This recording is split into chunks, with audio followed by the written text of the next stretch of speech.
गया है प्रकाश सदैव अंधकार पर विजय प्राप्त करता है। क्या जो ज्योति है वो किस पर, अगर इस रूम में अंधेरा हो, इस अंधेरे को खत्म कौन कर सकता है? केवल और केवल परमेश्वर की ज्योति या प्रकाश। जनरली हम देखें अगर अंधेरा है और लाइट जला दो तो प्रकाश अंधेरा अपने आप दूर हो जाता है। और उसी प्रकार परमेश्वर का वचन, जब हम पहला यूहन्ना उसका पहला अध्याय उसकी 5 आयत जब हम पढ़ते हैं, वो कहता है यही वह समाचार है जो हमने उससे सुना और तुम्हें बताते हैं कि परमेश्वर ज्योति है और उसमें कुछ भी अंधकार नहीं। अब इस बात को आप समझना है कि अगर आप अंधकार को अपने जीवन से हटाना चाहते हैं, है ना, और आप ज्योति को अपने जीवन में लाना चाहते हैं, करना क्या है फिर?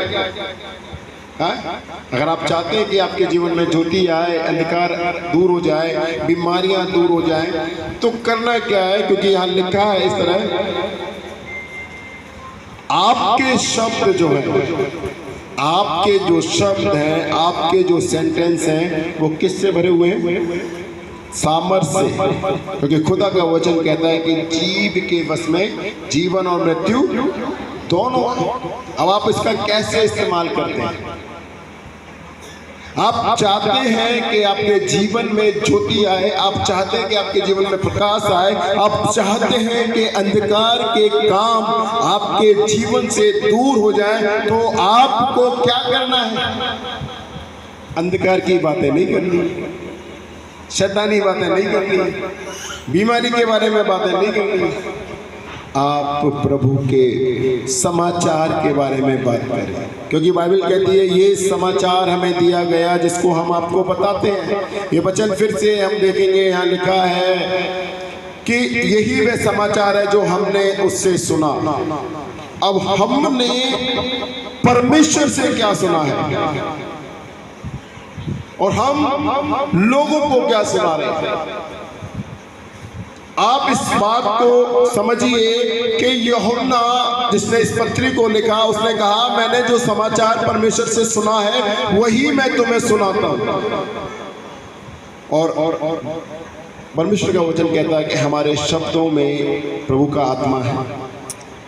हम कैसे देख सकते हैं? जब हम उत्पत्ति उसका पहला अध्याय पढ़ते हैं, तब वहां पर क्या है? आरंभ में क्या था? In the beginning God created heaven and earth. But कैसे उसने स्वर्ग और पृथ्वी को रचा? केवल शब्द मात्र। उसने कहा प्रकाश हो जाओ, हो गया। उसने कहा उजियाला हो जाओ, हो गया। उसने कहा समुद्र बन जा, बन गया। पृथ्वी बन जा, बन गई। और खुदा कहता है कि परमेश्वर ने हमें उसकी इमेज में बनाया है, उसके स्वरूप में बनाया है। तो जब उसके शब्द में इतनी सामर्थ है कि उसने बोला और हो गया, तो क्या मेरे और आपके शब्द में सामर्थ नहीं है? क्यों है या नहीं है? या नहीं है? अब हम उन शब्दों का इस्तेमाल कैसे करते हैं? आप इस चीज को समझना। क्या बोल रहे हैं, किसके लिए हम श्राप दे रहे हैं, किसके लिए हम बुरा बोल रहे हैं? क्या बोला? जो समाचार हमने सुना है खुदा से, यूहन्ना ने सुना, वही हम तुम्हें बताते हैं। हमने प्रकाश यानी हमने ज्योति का समाचार सुना, यीशु मसीह का समाचार सुना, तो हम अंधकार की बातें क्यों करें? हैं? हम शैतान की बातें क्यों करें? हम बीमारियों की बातें क्यों करें? है? हम रोगों के बारे में बातें क्यों करें? आप डेली रोग या बीमारी के बारे में बात करेंगे ना, वो बीमारी आपको छोड़ेगी नहीं। हमें किन बातों को बोलना है? आप समझिए, हमारे शब्दों को शैतान भी सुनता है, लेकिन जब हम इसके बारे में बात ही नहीं करेंगे, हम सिर्फ प्रार्थना के बारे में बात करें, हम प्रभु के वचन के बारे में बात करें, हम अपने जीवन से प्रभु को महिमा देने के बारे में बात करें, बीमारी आएगी और आएगी तो चली जाएगी। क्योंकि वो कहेगा शैतान मेरा यहाँ गुजारा नहीं है, ये तो पूरे दिन बाइबल पढ़ते हैं, ये पूरे दिन प्रार्थना करते हैं, ये पूरे दिन जय जयकार करते हैं, यहाँ मेरा ठिकाना नहीं है। अगर आप ज्योति की बातें नहीं करेंगे, अगर इस घर में पूरे टाइम आप अंधेरा रखें, जलाएं नहीं लाइट महीनों तक, यहाँ पर क्या होगा? है क्या होगा? एक घर में अगर पूरे समय लाइट नहीं है ना, बंद करके आप चले जाओ, क्या होगा वहां पर? है हाँ, अंधेरा। पहले तो यहाँ अंधेरा ही अंधेरा हो जाएगा, है अंधेरा। उसके बाद चूहे आना शुरू, करेक्ट? ये भी शैतानिक चीजें हैं। उसके बाद स्पाइडर यानी कि मकड़ी है, उसके बाद सांप, उसके बाद और काली काली, मतलब तमाम भरे की जितनी बेकार की चीजें हैं वो भरना शुरू हो जाएंगे। ऐसा है ना, अंधेरा जहां पर है और वहां कोई नहीं जाए, बाद में वहां कौन जाएगा? सांप, बिच्छू, कातर, चूहे, ये चीजें करेंगे। सेम चीज अगर आप अपने हृदय को, है ना, अगर आपका दिल इस तरह से है, आप इसको किससे भर रहे हैं? है ना, इसमें तमाम भरे के पाप हैं, कपट है, ईर्ष्या है। कैसे प्रभु काम करेगा?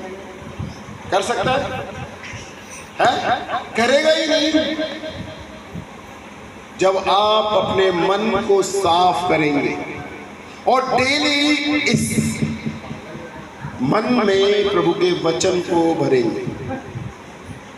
कितने लोग हैं जो डेली बाइबल पढ़ते हैं? अगर आप भी ये कहें कि इस हॉल में केवल संडे को लाइट जलाएंगे, मंडे में जलाने की क्या जरूरत है? आप अंधेरा रखें, बाद में क्या है? अभी कल पता चला या कुछ निकल कर आ गई। अगर अंधेरा यहाँ रहेगा तो वो अपना घर यहाँ बनाएगी नहीं बनाएगी। लेकिन ज्योति में हम पाप को देख सकते हैं, ज्योति में हम गलत चीजों को भी देख सकते हैं। अगर प्रभु का प्रकाश हमारे जीवन में, हम गलत बातों को पकड़ना शुरू। प्रकाश था तभी तो आप उसको देख पाए। अगर अंधेरा होगा तो आप देख पाएंगे? घास फूस वहां पर होती था, आप देख पाते? नहीं। आप भी अगर परमेश्वर के कामों को अपने जीवन में देखना चाहते हैं, आपको उस अंधकार में चीजों को दूर करना है। आप देखिए आपके जीवन में अंधकार में चीजें क्या है? आप किस विषय पर ज्यादा सोचते हैं? आप उस पर सोचने की बजाय उस विषय के लिए आप प्रार्थना करना शुरू करें। यदि आप बीमारियों को लेकर चिंतित हैं, कई बार आपको डर है बुखार ना आ जाए, बीमार ना हो जाए, ये ना हो जाए, वो ना हो जाए, और जब ये डर आ रहा है ना, शैतान भी देख रहा है और शैतान कह रहा है ये डरने वाला, अभी मैं इसको ये बीमारी दूंगा।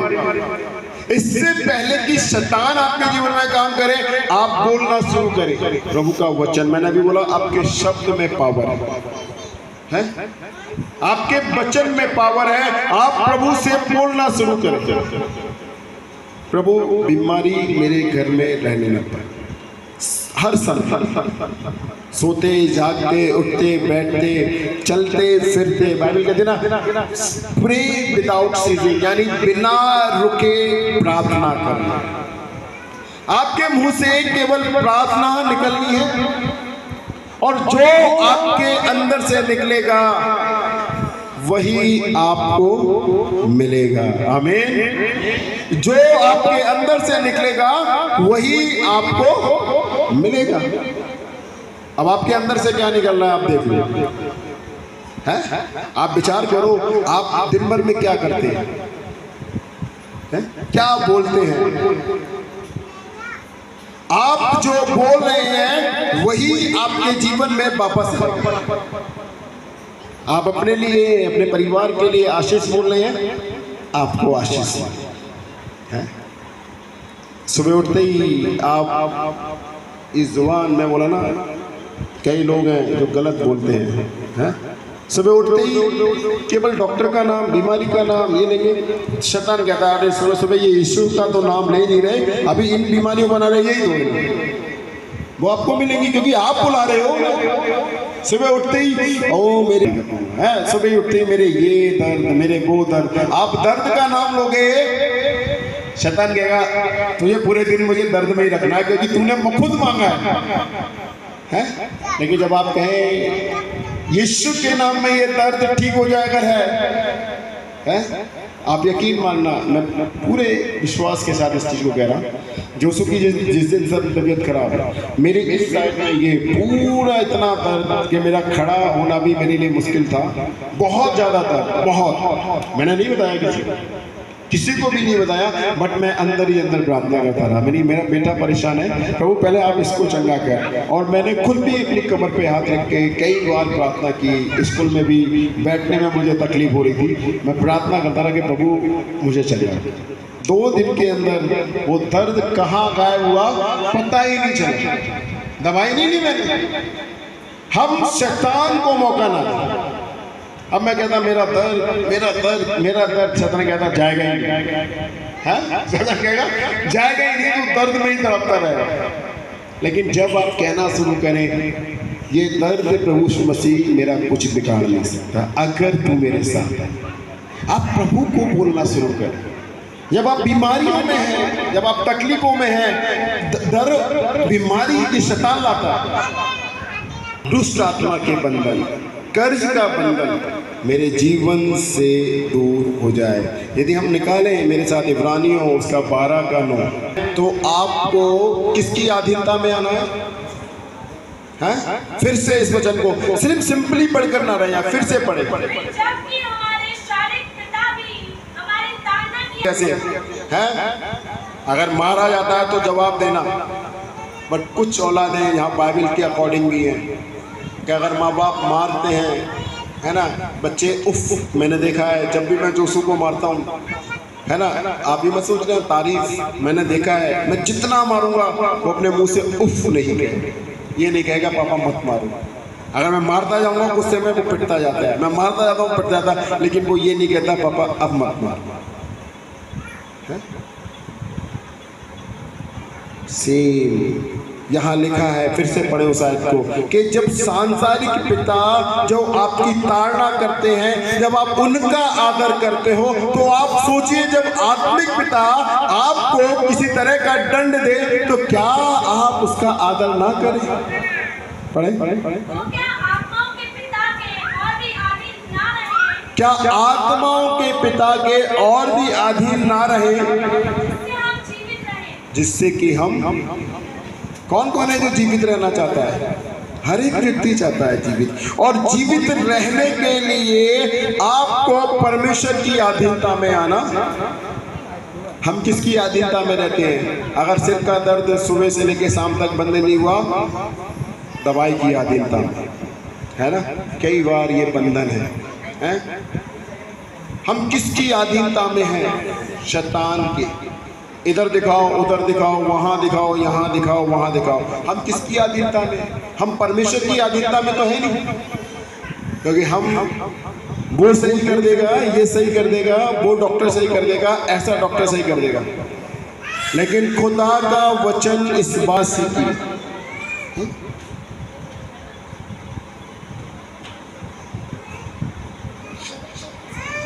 अय्यूब जब उसकी समस्या आई, इवन उसमें तो इतनी समस्या आई, लेकिन उसने परमेश्वर की अधीनता में रहना नहीं छोड़ा। हम जरा सी समस्याओं में विचलित हो जाते हैं, परेशान हो जाते हैं, कैसे ये समस्या जाएगी। लेकिन जब आप परमेश्वर पे भरोसा रखेंगे, हर समय उसे निहारेंगे, उस पर भरोसा रखेंगे, परमेश्वर क्या करेगा? आपकी हर बात को पूरा करेगा। कई बार मुझे लगता है मैं अपनी कल्पना से ये बात बोलता हूँ, तो मैं परमेश्वर की अगुवाई चाहता हूँ कि जो मैंने बोला था वचन कि प्रभु ये तेरी ओर से था, मुझे थोड़ा सा हिंट्स दे। जैसे प्रभु ने मुझे अगुवाई किया जब हम प्रार्थना करने ये बहन भाई जॉनी और सुनीता के यहाँ गए थे। यूसुफ के बारे में प्रभु मुझे बार बार बात कर रहा था कि इवन उसकी पत्नी ने, पोतीफर की पत्नी ने उस पर इल्ज़ाम लगाया था, है कि ये मेरे साथ रिलेशन बनाना चाहता था, लेकिन ऐसा नहीं था यूसुफ। लेकिन परमेश्वर ने उसको बचाया। जेल में जरूर गया, लेकिन परमेश्वर ने बाद में उसको क्या है, वहाँ का प्रधानमंत्री बना दिया, मिस्र का पूरे का। तो मैं बोल रहा था कि प्रभु आने वाले समय में भाई को ऐसी आशीष देने वाला है यूसुफ की तरह। इल्जाम जरूर उस पर लगा, बट बाद में प्रभु उसको बड़ी आशीष से भी करेगा। मैं इस बात को सोच रहा था कि प्रभु क्या ये मैंने अपनी ओर से ऐसा बोला है या तूने मुझे अगुवाई दी है? अभी इसको कनेक्ट कर प्रभु कैसे भी करके। तो मैं दिल्ली में एक हमारे फूफा रहते हैं, उनसे मैं बात कर रहा था। वो भी इस प्रभु की सेवा में इन्वॉल्व है, उनका बेटा और वो।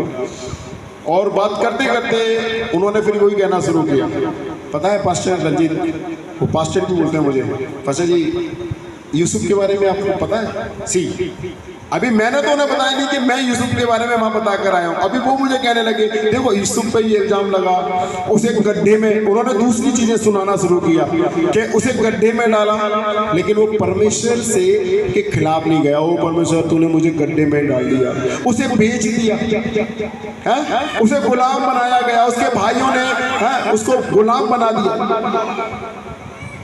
उसने परमेश्वर पर ब्लेम नहीं किया है। उन्होंने कहा ठीक है गुलाम बना दिया, लेकिन प्रभु है उठाने वाला। और बाद में क्या है बता रहे थे वो पास्टर जी, पता फिर बाद में क्या हुआ? उसने मिस्र पर अधिकार किया, वो मिस्र का प्रधानमंत्री बना। प्रभु कनेक्टिविटी जोड़ रहा है। इवन फिर मैंने बोला यही बात प्रभु मेरे इस वीक पूरे मेरे से बता रहा है। मैं एक परिवार में ये बात बता कर आया, उनके लिए बता के आया। आप जब वचन से बात करेंगे ना, प्रभु आपसे वचन से ही बात करेंगे। आप जो बोल कर आएंगे उसको परमेश्वर क्लियर करेगा कि ये परमेश्वर की ओर से है। लेकिन ये तब है जब आप उसकी अधीनता में रहना पसंद करते हैं, क्योंकि बाइबल कहती है कि जो उसकी अधीनता में रहता है वो जीवित रहने पाएगा। मैं और आप जीवित रहना जरूरी है?